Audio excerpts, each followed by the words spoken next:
कि हम सभी आज भी बैनर पोस्टर लेकर जंतर मंतर पे बैठे हुए हैं। आज जिस हाथ में AK-47 जैसे गन होते, जिस हाथ में LMG जैसे गन होते, आज हमारे हाथ में देश का सुरक्षा होता, लेकिन आज हम सभी बैनर पोस्टर लेके दर दर की ठोकरें खा रहे हैं। इसका जिम्मेवार सिर्फ और सिर्फ सरकार है। साथियों, हमने बहुत संघर्ष किया, इलेक्शन के समय भी संघर्ष किया, जिसका परिणाम सरकार को भुगतना पड़ा है। अगर हम सभी थोड़ा सा मजबूती के साथ इस लड़ाई को लड़ते हैं तो सफलता कोई नहीं रोक सकता।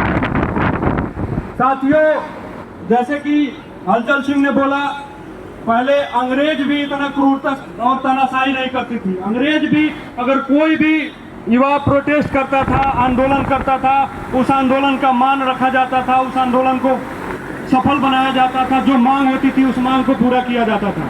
लेकिन इस सरकार में आप देख सकते हैं, लगभग 5 साल में 20 से 25 पेपर लीक हुए हैं, 20 से 25 भर्ती रद्द हुए हैं, जिसका शिकार हम भी हुए हैं। एक अपना पेंडिंग भर्ती आर्मी एयरफोर्स का, उसके बाद में UP police, Bihar police, NEET, NET, लगभग बहुत सारे वैकेंसियां को रद्द किया गया है, पोस्टपोन किया गया।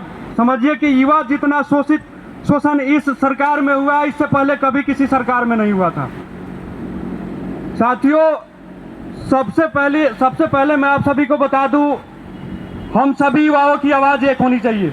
जब तक हम सभी युवा की आवाज एक नहीं होगी, जब तक हम सभी युवा पूरी मजबूती के साथ इस लड़ाई को आगे नहीं बढ़ाएंगे, तब तक सरकार नहीं झुकेगी।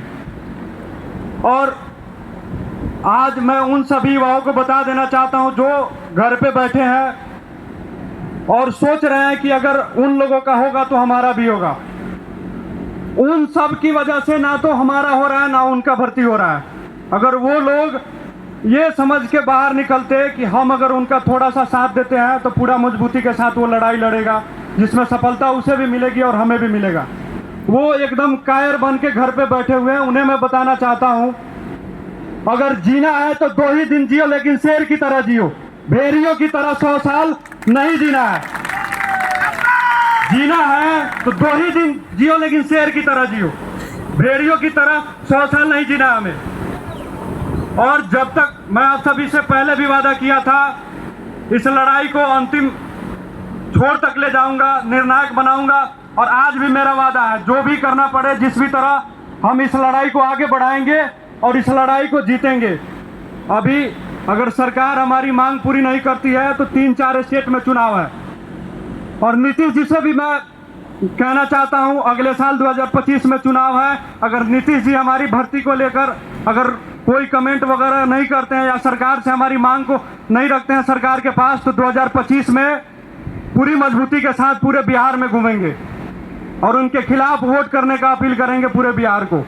और जिस राज्य में विधानसभा का चुनाव होगा, उस सभी राज्य में हम सभी युवा घूमेंगे और उनके विरोध में वोट करने का अपील करेंगे, अगर सरकार हमारी मांग पूरी नहीं करती है तो।